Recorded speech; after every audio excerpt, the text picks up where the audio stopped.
काय के गुरु हैं, एक जिले के गुरु नहीं है वो। मैं तो उन्हें अपना गुरु नहीं मानता। हमारे मुस्लिम भाई तो उन्हें अपना गुरु नहीं मानते, ईसाई तो मानते नहीं, सिख तो मानते नहीं, जैन मानते नहीं, पारसी मानते नहीं, यहूदी मानते नहीं, बहाई मानते नहीं, बौद्ध मानते नहीं। वो एक जिले के गुरु हो सकते हैं या एक गांव के गुरु हो सकते हैं। वो कैसे हो सकते हैं जगत गुरु? अमेरिका में उनको कौन जानता है? जापान में कौन जानता है? थाईलैंड में कौन जानता है? तो अपने ऊपर कह रहे हो कि मैं तो सृष्टि का रचयिता हूँ, तो ये बिल्कुल गलत है। उनको संविधान की भावना का सम्मान करना चाहिए। अन्यथा मैं ये कहता हूं कि अभी भी उनको बाज आना चाहिए। उम्र के लिहाज से उनको खुद अपनी भाषा पर लगाम लगानी चाहिए। भद्राचार्य ने देखा, उनकी खुद तो आंख नहीं है, उन्होंने कैसे पता कि 100 लोगों ने लिखा या 3 लोगों ने लिखा या 100 लोगों के नाम जानते हैं? जब 100 लोग थे तो इससे बाबा साहब अम्बेडकर को शामिल करने की जरूरत क्या थी?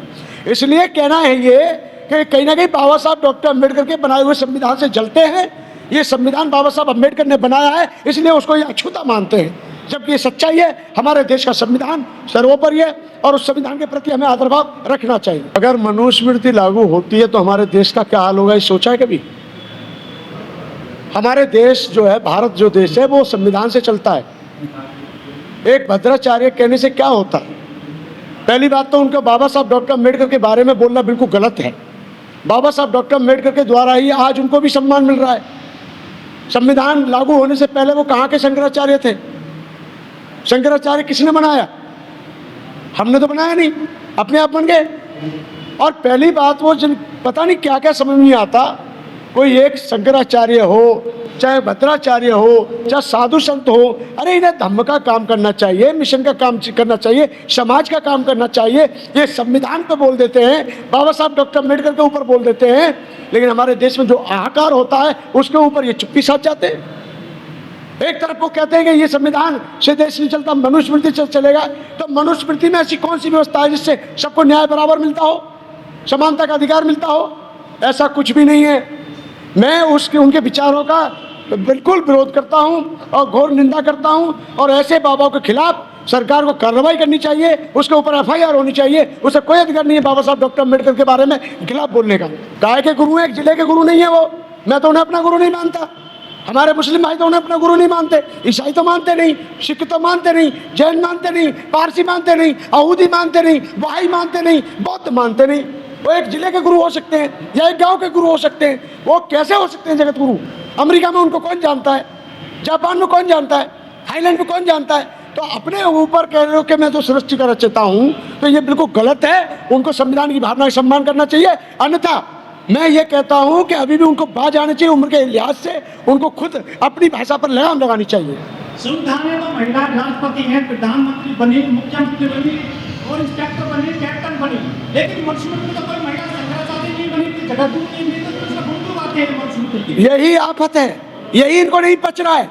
जिस महिला को पैर की जूती समझा जाता था, जिस नारी को सिर्फ बच्चा पैदा करना ही समझा जाता था, आज वो नारी पढ़ लिख कर IAS IPS बनती है। अरे हमें फक्र होना चाहिए हमारे देश की बेटी पर, चाहे वो किसी भी समाज की सही। वो IAS बने, IPS बने, IFS बने, राष्ट्रपति बने, प्रधानमंत्री बने, मुख्यमंत्री बने। हमको इस बात पर नाज होना चाहिए, लेकिन नाज की बजाय उनको परेशानी होती है कि नारी को तो पैर भी जूती समझा जाता था। आज अगर हमारे देश की बेटी को गौरव के साथ जीने का अधिकार मिल रहा है तो भारतीय संविधान के बदौलत मिल रहा है, क्योंकि बाबा साहब अम्बेडकर के कारण ही वो संविधान बन पाया। इसलिए बाबा साहब अम्बेडकर ने सबको मौलिक अधिकार दिए। लेकिन वो ये भी कहते हैं कि डॉक्टर BR अम्बेडकर को संस्कृत का ज्ञान नहीं था, क्योंकि बाबा साहब के पास 32 डिग्री 9 भाषाओं का ज्ञान था। वो कैसे बाबा साहब का माप रहे हैं? मैं ये कहना चाह रहा हूँ, इनके पास कितनी भाषा ज्ञान है? ये दुनिया का उद्धार करते हैं, अपना क्यों नहीं करते हैं? शाही स्नान करते हैं, अपना उद्धार क्यों नहीं करते? अपना उन्नति क्यों नहीं करते? इनका तो स्नान करने के बाद भी पाप नहीं धुले, इनकी तो फिर भी आंखें ठीक नहीं हुई। तो मेरा कहने का मतलब है, बाबा साहब अम्बेडकर के बारे में ऐसे टुच्चे मुच्चे लोग बोलते रहते हैं। ऐसे टुच्चे मुच्चे लोगों से बोलने से कोई फर्क नहीं पड़ता। बिल्कुल है। जिसकी सोच छोटी हो, जिसकी सोच छोटी हो, मैं उसको धर्मगुरु या जगत गुरु नहीं कहूंगा। होंगे मोदी जी के होंगे, मोदी जी के होंगे, मेरे नहीं है, मैं नहीं मानता उन्हें। जो भारतीय संविधान में विश्वास ना रखे, बाबा साहब अम्बेडकर के प्रति आदर भाव ना रखे और वो एक आदमी का भक्त बन जाए तो वो बनता रहे, हमारे लिए कुछ नहीं है। लेकिन मनुस्मृति को बाबा साहब 25 दिसंबर 1927 को जला दिए थे, तो उसको याद नहीं करते मनुस्मृति को। बाबा साहब अम्बेडकर की विचारधारा में और उन विचारधारा में जमीन आसमान के अंदर है। बाबा साहब अम्बेडकर चाहते थे कि मेरा देश उन्नतिशील बने, प्रगतिशील बने, और जहाँ जहाँ बौद्ध धर्म को आज माना जाता है वो राष्ट्र प्रगतिशील मार्ग पर अग्रसर है। और जिस राष्ट्र में हिंदू मनुस्मृति की बात की जाती है, देख लो क्या अंजाम हो रहा है। इसलिए मैं ये कहना चाह रहा हूँ कि ऐसे विचारों पर उनको लगाम लगानी चाहिए। रामभद्राचार्य हो चाहे कोई भी हो, वो भारतीय संविधान के दायरे में रहते हैं, उन्हें भारतीय संविधान के खिलाफ बोलने का कोई अधिकार नहीं है, क्योंकि लोगों का मानसिक बौद्धिक विकास हो चुका है। पहले मानसिक गुलाम थे, शारीरिक गुलाम थे, अब लोग मानसिक गुलामी से मुक्ति की दूर जा रहे हैं। चारों तरफ बौद्ध धर्म की चर्चा चल रही है, बौद्ध अनुयायी बढ़ रहे हैं, अच्छे विचारों को लोग पसंद कर रहे हैं, इनके पाखंडवाद को लोग नकार रहे हैं। इसलिए ये मनुस्मृति को चाहते हैं कि दोबारा जबरदस्ती लागू की जाए, उसे कोई नहीं मान रहा है। पहले जो बयान देता कि जो बांग को ना बजे वो चारों ओर चला, ये जाति को निशाना बनाते हैं सभी। तो देखिए, हम ये कहना चाह रहे हैं कि ना मेरी उनसे कोई रिश्तेदारी है, ना मेरा कोई उनसे राग द्वेष। मैं इतना कहना चाहता हूँ कि बाबा साहब डॉक्टर अम्बेडकर के बारे में या संविधान के बारे में जब कुछ बोलेंगे तो भारत की जनता उनको बिल्कुल नकार देगी, पसंद नहीं करेगी। तो भारतीय संविधान का अपमान, भारत के हर नागरिक का अपमान। अरे सरकार, हमारा तो सोशल मीडिया है सब कुछ। अगर सोशल मीडिया ना हो तो हमारी आवाज को, हमारे दबी आवाज को कौन उछालने वाला है? स्ट्रीम मीडिया तो पूरी तरह से उनका भक्त है। कभी मोदी जी ने धीरेन्द्र शास्त्री के अलावा कभी दलाई लामा जी को कहा है कि ये मेरे बड़े भाई हैं? धीरेन्द्र शास्त्री को क्यों? दुनिया भर के हिंदू साधुओं को क्यों तवज्जो दी जा रही है? उनके पास कहाँ से आ जाते हैं 1 करोड़ रुपए, 10-10 करोड़ पंचायत करने के लिए? आज हमने एक जमीन ली, हालत खराब हो गई, और वो पंडाल लगाते हैं 10-10 करोड़ का, 20-20 करोड़ का। इसका मतलब सीधी बात है, सरकार का उनको संरक्षण प्राप्त है, जनता का नहीं।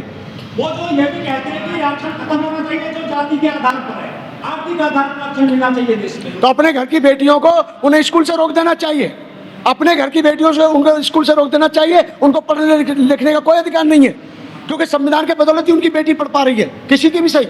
उनकी बहू बेटी जो भी पढ़ पा रही हैं, वो बाबा साहब के द्वारा जो हिंदू कोड मिलता है उसी के कारण पढ़ पा रही हैं। इसलिए हम चाहते हैं भारतीय संविधान के प्रति आदर भाव होना चाहिए, अनादर नहीं होना चाहिए। दरअसल धर्म से भ्रष्ट धर्म तो था ही नहीं, अंधविश्वास चल नहीं रहा है, तो अभी यही बात प्रोपेगेंडा फैलाना शुरू कर दो। बस प्रसिद्ध होने की आदत पड़ी है लोगों को, फेमस होने की आदत पड़ी है लोगों को, क्योंकि वैसे तो उनकी शक्ति भक्ति कुछ रही नहीं, उनकी शक्ति भक्ति कुछ रही नहीं।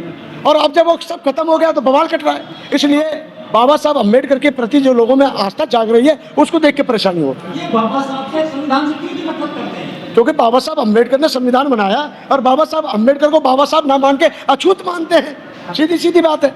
अगर यही संविधान की कोई दूसरा बनाता तो उसको पता नहीं क्या क्या उपाधि मिल गई होती, उसका खानदान भी आज कहाँ से कहाँ होता। एक बाबा है, कह रहे बिहार में सभी सीटों को चुनाव करेंगे, शंकराचार्य बिल्कुल लड़ सकते हैं चुनाव, तो वो लड़ सकते हैं, हम भी लड़ सकते हैं चुनाव। का क्या दिक्कत है? किसी के बाप के बाप होते थोड़ा ही है, आजाद है हर व्यक्ति, लेकिन संविधान के दायरे में ही तो है, संविधान के दायरे में तो है। तो मैं ये कहना चाह रहा हूँ कि भारतीय संविधान का अपमान, भारत के हर नागरिक का अपमान, भारत का संविधान अपमानित नहीं हो सकता। और अब जनता जाग चुकी है, जो बाबा ऐसा बयान देगा, बाबा को जनता सबक जरूर सिखाएगी। लेकिन वक्त तो मीडिया के कारण अच्छे बढ़ रहे हैं, क्या दिक्कत आ रही है?